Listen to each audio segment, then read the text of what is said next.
and not just as somebody who's marched with you and somebody who supports the great work done by the Stop the War Coalition, but I'm also speaking here as somebody who used to live in Syria. And I just wanted to share a very small experience that I've had recently that's been on my mind.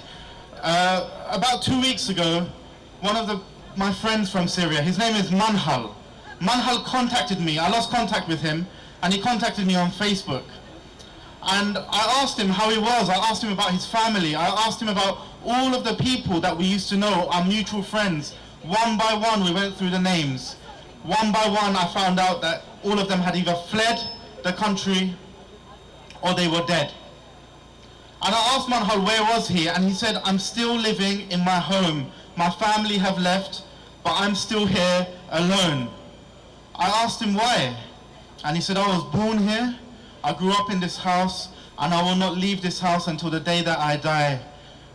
It broke my heart to listen to Manhal, but he said something also. He said he lives in hope, and he has a slither of hope that he will experience peace and security once again in his land. And every bomb that we are sending into Syria is shattering the small smitherings of peace that he holds on to. Every single time that we send our jets, whatever belief that people like Manhal and the people of Syria have is taken away from them.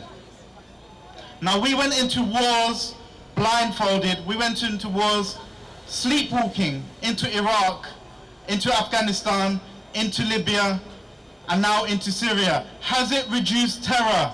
Has the war on terror made us any more safe?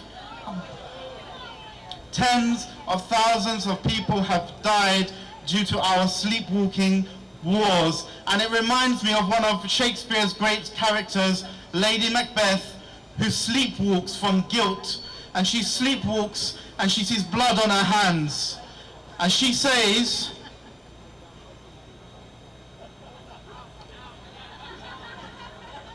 Lady Macbeth says, "Here the smell of blood still." Oh dear, I've forgotten. "Here the smell of blood still. All of the perfumes of Arabia will not sweeten this little hand." And then she goes on to say,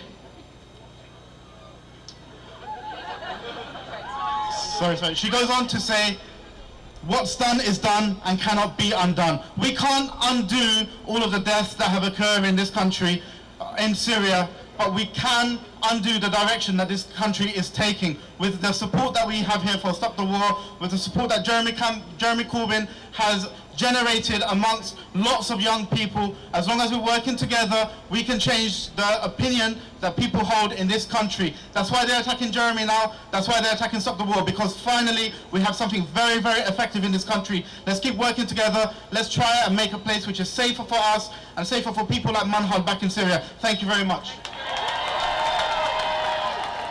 Thank you very much, Ahmad. Now our final speaker comes from Waltham Forest. It was in the news because that was where there was the scandalous anti-war demonstration that was branded intimidating. It was all smears and lies. A peaceful demonstration that brandished post-it notes to stick on the Labour MP's constituency office. So it's a pleasure to welcome one of the organisers of that demonstration, also a very long-standing supporter of CND and Stop the War, Sophie Bolt.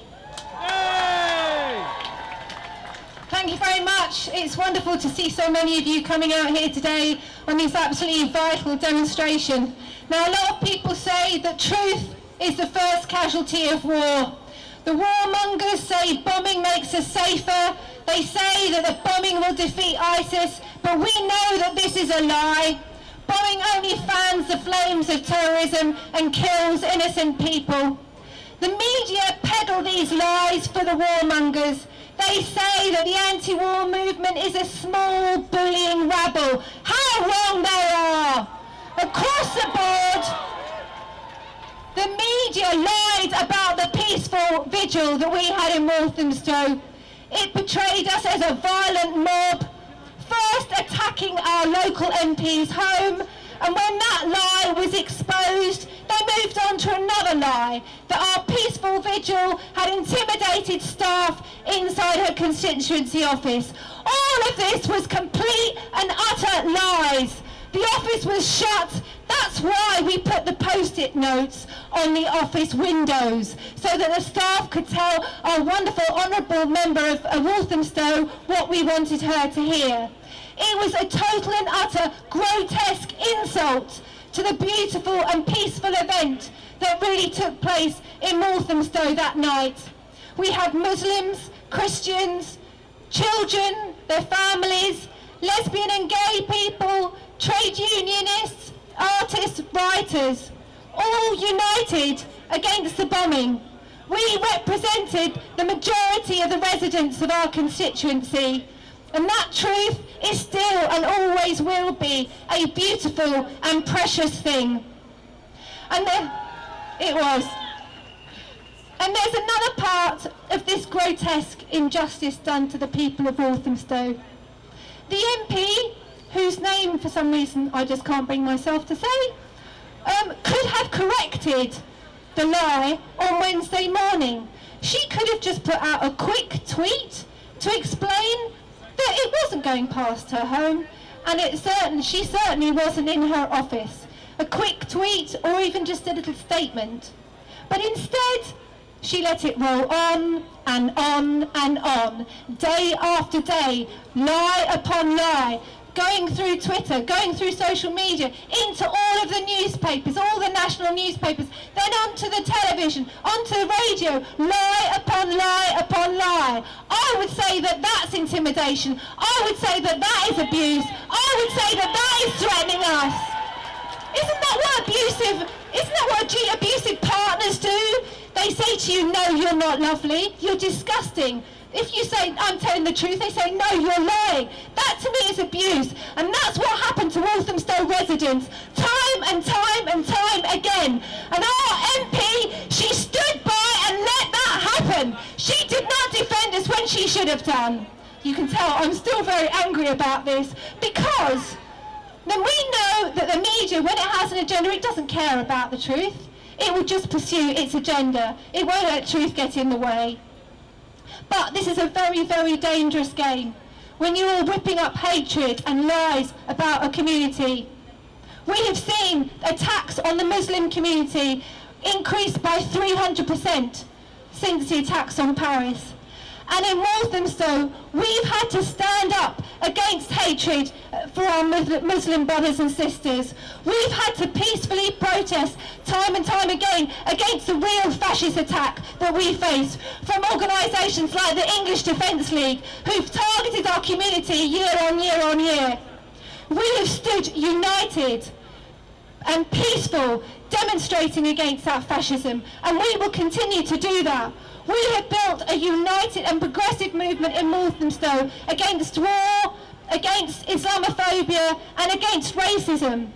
And that is strong, and we are not going anywhere. We will not be intimidated by the media, by the warmongers, by the warmongering politicians and by the racists. We are on the side of humanity, and we will keep peacefully protesting, and we will win. Well, thank you very much indeed, Sophie. Solidarity to Walthamstow, and thank you to all of you who've come down here today to demonstrate for peace. Please be sure to give to the Stop the War Coalition collection buckets before you go, so we can help fund our carrying on our work for peace.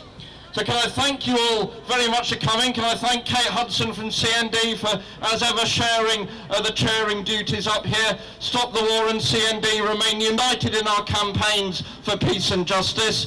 And can I finally thank you all for your support for the Stop the War Coalition. We have been under attack because we are right, because we have been proved right, because our power is growing politically, because they are afraid of the way the Labour Party is going under Jeremy Corbyn's leadership. And with our unity, with our strength, this movement, which has been the voice of the conscience of the British people for so many years, will go on in 2016 and go on fighting until we impose a policy of peace on our criminal rulers. Thank you very much. and have a safe journey home and enjoy the festive season.